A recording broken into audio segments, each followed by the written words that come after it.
17절에서 우리 23절 말씀 한 절씩 교독하겠습니다. 사람을 쳐 죽인 자는 반드시 죽일 것이요 사람이 만일 그의 이웃에게 상해를 입혔으면 그가 행한 대로 그에게 행할 것이니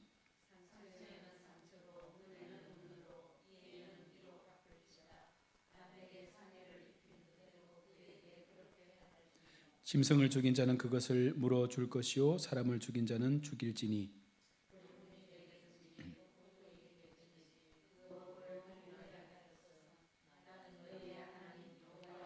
함께 봅니다. 모세가 이스라엘 자손에게 말하니 그들이 그 저주한 자를 진영 밖으로 끌어내어 돌로 쳤더라. 이스라엘 자손이 여호와께서 모세에게 명령하신 대로 행하였더라. 아멘. 할렐루야. 수요일 밤 예배 속에 오신 여러분들을 축복하고 환영합니다.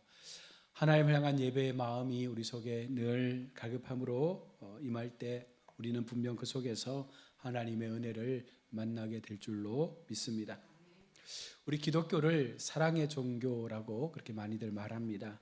핵심 사상이 바로 사랑이죠. 왜냐하면 우리 주님께서 그렇게 십자가의 사랑으로 우리 가운데 그 사랑을 실천해 주셨기에 기독교는 십자가의 사랑이 맞습니다. 자, 그런데 이 십자가의 사랑에는요 책임이 있다는 거예요. 우리가 하나님 앞에 무조건적으로 사랑을 구하는 것은 잘못된 신앙입니다. 이 사랑에는 반드시 내가 감당해야 될 책임도 그 사랑 가운데 포함이 되는 것입니다. 그래서 교회 생활, 믿음 생활, 우리 성도들의 이 기도 생활들은요 결국은 내가 어떻게 행하느냐에 따라서 내 삶을 어떻게 내가 책임지고 하나님 앞에 믿음으로 살아내느냐에 따라서 그것이 사랑이 될 수 있고 아니면 그것이 잘못된 허상이 될 수가 있는 것입니다. 오늘 성경은요 계속해서 벌에 대한 기록을 우리에게 계속해서 말씀을 하는데 이 벌에 대한 말씀을 들으면 사실은 우리 마음이 좀 부담스럽기도 하고 당혹스럽기도 합니다. 이 같은 죄에 대한 이 보응에 대해서 여러분 우리가 생각해 보면 이 성경에는요 상대적으로 이런 것까지 하나님께서 우리에게 보응하시겠다 말씀하시나라고 하는 그와 같은 좀 작은 부분들, 우리가 좀 쉽게 넘기는 이런 부분들도 성경은 다 그것을 우리 가운데 죄라고 말씀하면서 그것을 반드시 갚을 것이다 라고 말합니다. 오늘 19절로 20절에서도 만일 사람이 만일 그의 이웃에게 상해를 입혔으면 그가 행한 대로 그에게 행할 것이니 상처에는 상처로 눈에는 눈으로 이에는 이로 갚을지니라.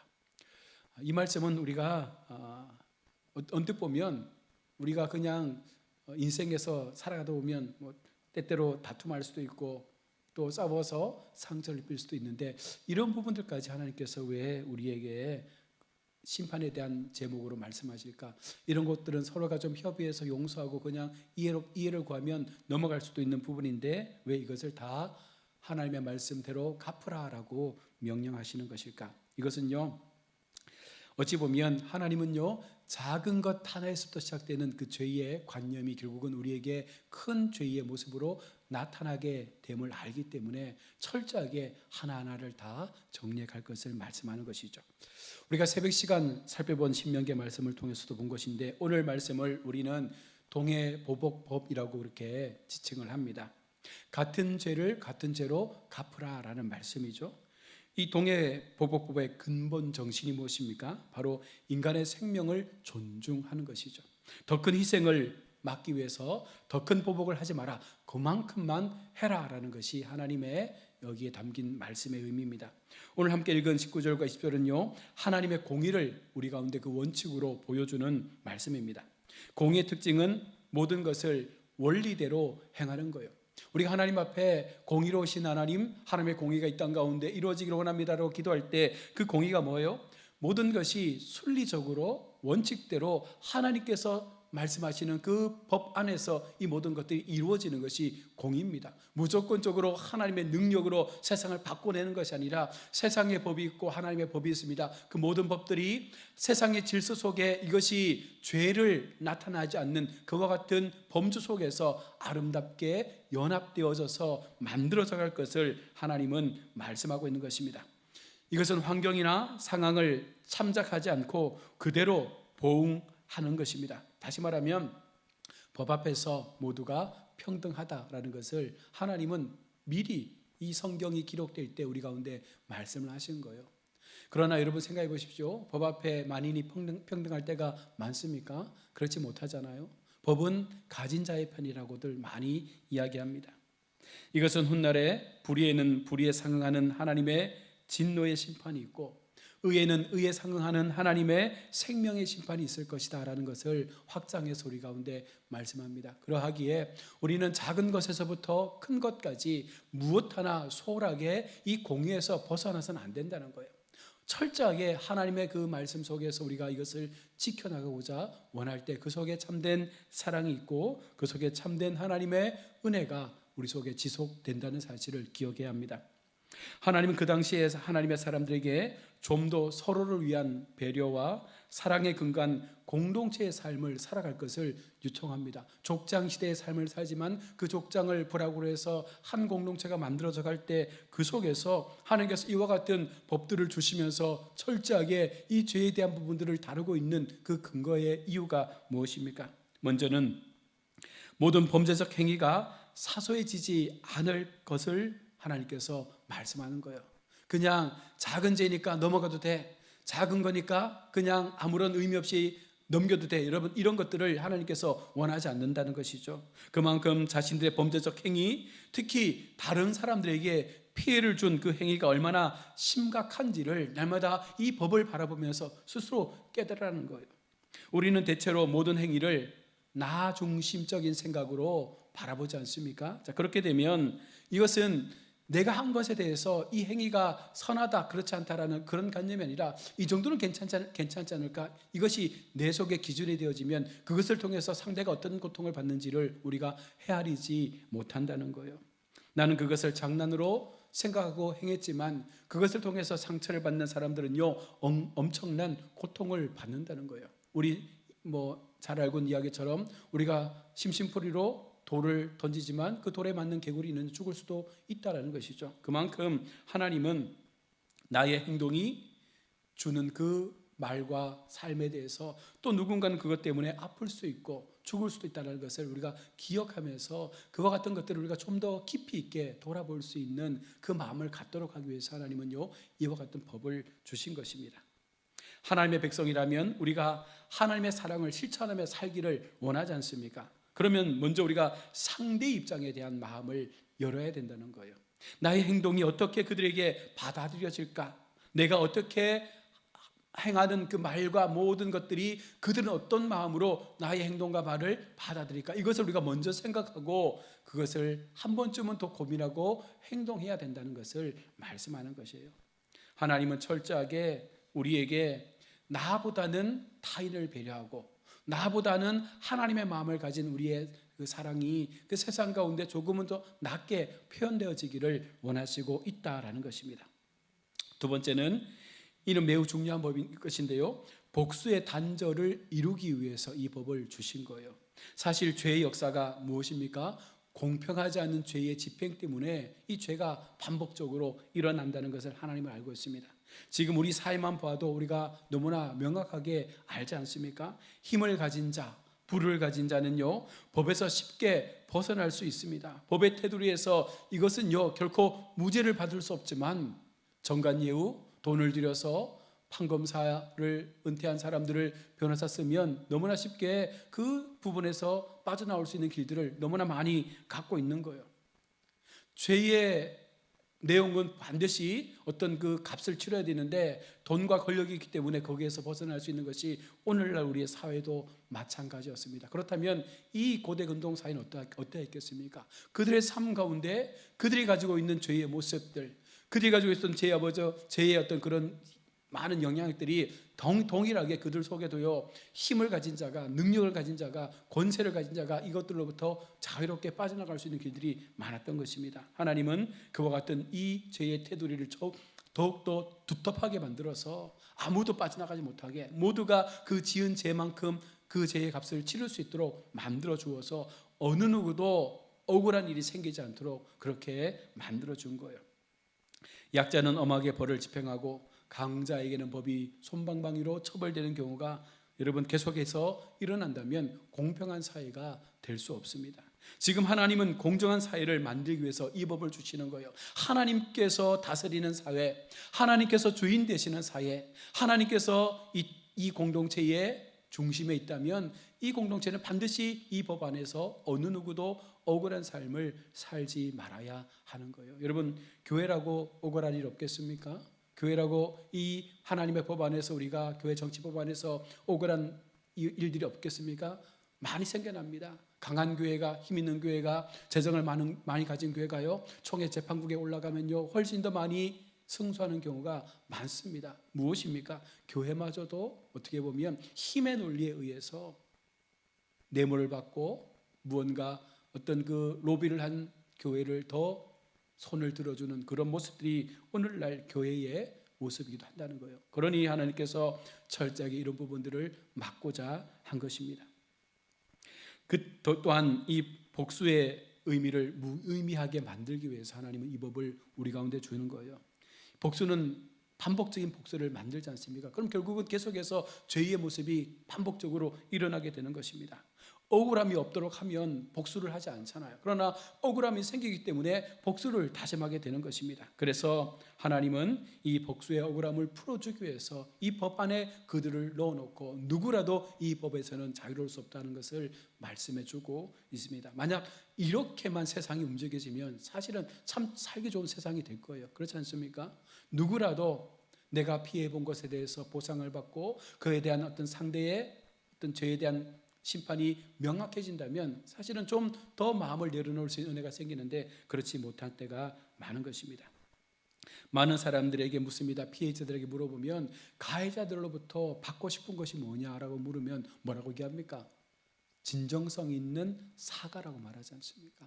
우선은 돈에 대한 보상이나 또 다른 것 다 접어두고 정말 그 일에 대해서 진정성을 가지고 좀 사과라도 해주면 좋겠는데 사과하지 않는 거예요. 변호사 보내고 공탁 걸어놓고 모른다라고 그렇게 행동하는 모습을 보면 더 마음 가운데 울분이 이끌게 되는 것입니다. 그래서 하나님은요 철저하게 모든 사람들이 행복하고 공평한 세상을 살아갈 수 있도록 하기 위해서 이 법을 우리 가운데 준 것입니다.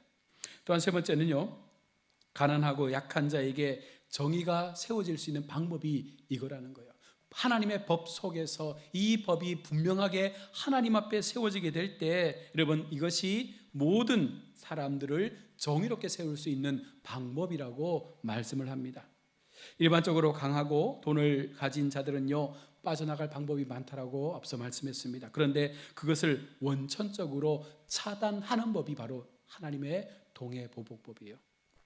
정의 앞에서 약한 자든 강한 자든 아무도 이 법에 대해서만큼은 뇌물을 쓸 수도 없고 힘을 권력을 쓸 수도 없다. 이것이 하나님께서 우리 가운데 주시는 말씀이죠. 사랑하는 성도 여러분, 더 나아가 우리는 일반적인 생활 속에서 일어나는 여러 사건에 대해서 우리가 늘 살펴보면서 정말 중요한 것이 무엇인가, 우리 속에 진정으로 우리가 중요하게 생각해야 될 것이 무엇인가. 그래서 하나님은 이 같은 법을 세우셨고 정작 하나님의 그 은혜를 이 법을 통해서 발견하게 하신 거예요.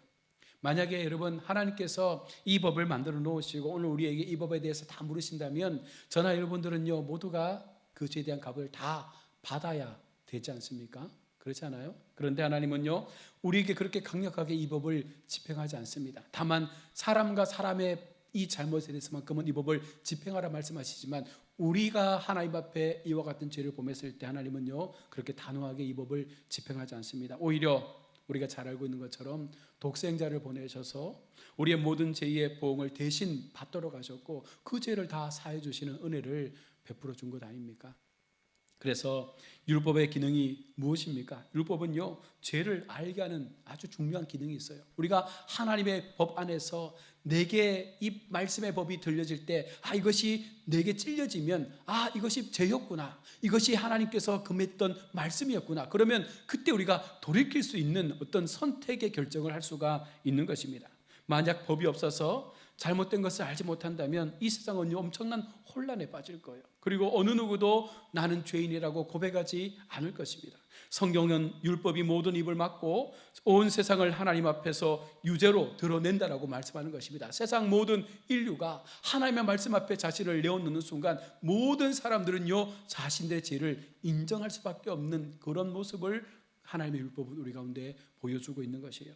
그래서 죄라는 것은요 보고 듣고 느끼게 해주는 것이 바로 율법인데 그 누구도 이 죄에서 스스로 자유로울 수 없기 때문에 하나님은 성경의 말씀을 통해서 하나님의 율법을 통해서 우리의 마음, 우리의 신앙, 우리의 양심을 돌아볼 수 있는 그와 같은 시간을 주신 것이죠. 성경이 말하는 법은 이 세상의 법과는 좀 다릅니다. 그래서 그 깊이와 의미가 그 안에 담긴 어떤 그 진정한 사랑이 다르기 때문에 이 죄라는 것을 정의하는 범주도 되게 다르게 나타나는 거예요. 세상의 법, 인간적인 법은 죄와 벌이라고 딱 단호하게 규정하지만 하나님의 법은 그보다는 조금 더 다른 각도로 우리 가운데 이 율법의 모습들을 보여주고 있습니다. 바로 세상의 법은요 행동에 초점을 맞춘다면 하나님의 법은 무엇입니까? 마음에 초점을 두는 거예요. 어찌 보면 마음에 초점을 두니까 감춰져 있으니까 더 유순한 법이지 않을까 싶지만 하나님은요 우리의 모든 것들을 다 보시지 않습니까? 행동도 보시지만 우리의 마음도 보시는 거예요. 그래서 행동으로 지은 죄는 눈에 드러나지만 마음으로 지은 죄는 눈에 드러나지 않습니다. 그러함에도 하나님은요 마음만 먹어도 그것을 죄라고 말씀을 하시는 거예요. 그만큼 엄격하게 우리의 죄를 다루는 것이죠. 세상에서는 마음 먹었다고 해서 여러분 그것을 죄라고 말하지 않습니다. 내 생각 속에 수많은 죄의 어떤 모습을 가지고 내가 상상하고 막 죄를 지어도 그것을 죄라고 판단하지 않지 않습니까? 그러나 하나님은 그와 같은 생각과 마음만으로도 그것을 죄라고 규정을 하고 있다는 것입니다. 그래서 우리는 이 마음들을 다스리는 훈련을 해야 되는 것입니다. 또한 세상의 법은 심판입니다. 그러나 하나님의 법은요 죄를 알고 심판하는 것에 그치지 않고 그 죄를 인정하고 회개해서 돌아오는 자들에게 용서와 사랑을 주심을 통해서 다시금 하나님의 그 공동체로 들어올 수 있는 길을 열어주시기 위해서 이 법을 허락해 주시는 거예요. 그 법으로 인해서 그를 철저하게 그냥 다 내치는 것이 아니라 그것을 통해서 우리가 깨달으면 그 깨달음을 통해서 그 진리 속에 거하신 하나님을 우리가 또 한 번 만나게 될 수 있는 그 길을 열어준다는 것이죠. 그래서 하나님의 법은 은혜의 법이라고 말씀하는 이유가 바로 여기 있습니다. 물론 우리가 그 죄에 대해서 책임을 져야 되지만 그 책임 이후에 우리의 영혼의 문제, 우리의 영적인 삶의 마지막 두 번째 죽음에서 우리가 감당해야 될 우리의 그 생명에 대한 문제를 하나님께서 용서해 주시겠다라는 그 길을 만들어 놓으셨다는 거예요. 세상의 법은 이 세상으로 끝나지만 하나님의 법은요 영혼을 책임지는 것이에요. 그래서 우리가 하나님 앞에 믿음으로 살면 단순하게 그저 내가 어떻게 좀 인간적인 모습으로 죄를 지었다라고 그냥 터부시하게 넘어갈 수 있다 생각하지만 하나님은요 그것을 보는 것이 아니지 않습니까? 우리는 오늘만 사는 인생이 아니기 때문에 앞으로 또 영혼의 삶을 살아갈 때 그 마지막 영혼의 인생 속에서 우리가 감당해야 될 하나님 앞에 그 심판 앞에 내가 하나님 앞에 어떤 모습으로 세워져야 할지를 우리가 바라보면서 우리의 신앙을 돌아보아야 하는 것입니다. 죄를 알고 그 죄를 스스로 해결할 수 없다는 것을 우리가 인정하면서 주님께로 나오는 것, 여러분 이것이 바로 율법을 가진 가장 중요한 의미라는 거예요. 그래서 율법에서 내 자신을 거울로 비춰볼 때 그 속에 내가 어떠한 모습으로 살아왔는지를 낱낱이 보여주게 되고 그러면서 우리가 무엇을 하는 거예요? 아 내가 죄인이구나 라고 해서 그냥 주저앉는 것이 아니라 그런 나를 하나님께서 왜 이렇게 율법을 통해서 나를 보여주시는 걸까? 왜 깨닫게 해주시는 걸까? 그것은 무엇을 말씀하는 거예요? 이제는 너의 삶을 너의 실체를 봤으니까 어떻게 하면 그 실체에서 이제는 다시금 변화된 삶으로 나아갈 수 있을 것인가에 대해서 하나님은 그 길을 제시해 주는 것입니다. 그러므로 이 법은요 우리를 얽매이고 심판을 주기 위한 그런 것이 아니라 우리가 어떻게 살아가야 하는지를 말씀하시는 하나님의 긍휼의 법이다라고 우리가 이해하면 훨씬 더 바른 이해가 되는 것이죠. 만일 내가 지은 죄를 똑같이 갚아야 하려고 한다면 나의 죄에 대한 이 태도는 어떨까요? 우리가 성경의 말씀처럼 동일한 죄를 동일하게 갚아야 된다, 이것이 보복을 맞고 정의를 지키고 하나님의 어떤 그 공동체를 더 건강하게 세울 수 있는 방법이라 분명 그렇게 말씀하지만 모두가 그 마음을 가지고 그렇게 살아가다 보면 여전히 이 공동체는요 피로 물들 수밖에 없습니다. 그래서 하나님은요 십자가의 주님을 대신해서 죽으신 거예요. 죽이신 거예요. 그 대속의 보응으로 인해서 나는 너희에게 이와 같은 죄를 이렇게 갚기를 원한다라고 하면서 하나님께서 직접 이와 같은 세상의 모든 죄를 예수 그리스도를 죽으심을 통해서 다 우리 가운데 보응하실 것을 갚아주신 거예요. 안 그랬으면 우리는 벌써 하나님의 보복 앞에 다 죽었을 거예요. 어느 누구도 세상 속에 온전하게 살아남을 수 없는 그런 죄의 모순덩어리들로 그렇게 살아갈 수밖에 없었을 것입니다. 우리 주님께서 그런 모든 죄를 짊어지셨다는 것입니다. 그래서 율법보다 은혜가 더 큰 거예요. 하나님의 율법보다 예수 그리스도의 그 은혜가 훨씬 크다는 것은 율법이 약하다는 것이 아니라 그 율법을 뛰어넘는 사랑으로 우리를 보듬어 주시기 때문에 율법 안에 있는 거한 우리가 그 율법을 통해서 나의 죄를 바라볼 때 우리가 그 다음 행동이 뭐냐? 바로 하나님 앞에 이런 죄 많은 나를 살려주신 것에 감사하면서 어떻게 하면 좋겠습니까? 어떻게 하면 내가 이 사망의 고통에서 내가 헤어나올 수 있겠습니까? 그때 더 간절하게 주님을 붙잡으라는 그런 의미에서 우리에게 율법을 주신 거예요. 지금 여러분은 어떤 마음을 가지고 하나님 앞에 살아가십니까? 우리 마음 가운데 어떤 믿음의 모습이 있어서 우리는 하나님 앞에 날마다 주님 앞에 말씀 속에서 나의 신앙을 고백하며 믿음으로 살아가고 있습니까? 구약의 법은 반드시 그 죄에 대하여 갚으라 말씀하지만 신약 예수님은 그러함에도 우리를 용서하셨던 것처럼 우리도 그렇게 사랑함으로 용서할 수 있는 마음을 갖는다면 훨씬 더 우리가 보복하는 것 이상의 놀라운 역사가 우리 삶 가운데 나타나게 된다라고 말씀하는 거예요. 그래서 손양원 목사님의 이야기처럼 그렇게 살 수 있는 거예요. 내 자녀를 죽인 자녀를 품을 수 있는 마음, 나에게 힘들고 고통스럽게 복음의 길을 막았던 수많은 그 사람들의 마음을 우리가 오히려 안타깝게 여기고 품을 수 있는 그 모든 마음들이 어디에 생깁니까? 바로 예수 그리스도의 마음을 가진 자에게 생기는 거예요. 그래서 우리는 율법을 폐기하는 것이 아닙니다. 율법 속에서 날마다 나의 삶을 거울로서 지켜보면서 그런 내가 얼마나 죄 가운데 있는지를 발견하게 될 때 그런 나를 하나님께서 버리지 아니하시고 벌하지 않으시고 예수님의 십자가로 살려주심에 감사하며 나도 이제 그 하나님의 은혜의 사랑 받았기에 이것을 나가고자 하는 삶으로 내 시간들을 하나님 앞에 드리겠습니다. 여러분 그 마음이 교회 속에 넘쳐나게 될 때 교회는 정말로 사랑하는 공동체가 되고 우리 모두가 하나님 앞에 더 좋은 더 건강한 교회, 가정, 우리 자신의 삶을 나타내게 되는 것입니다. 하나님의 법은 모두에게 평등합니다.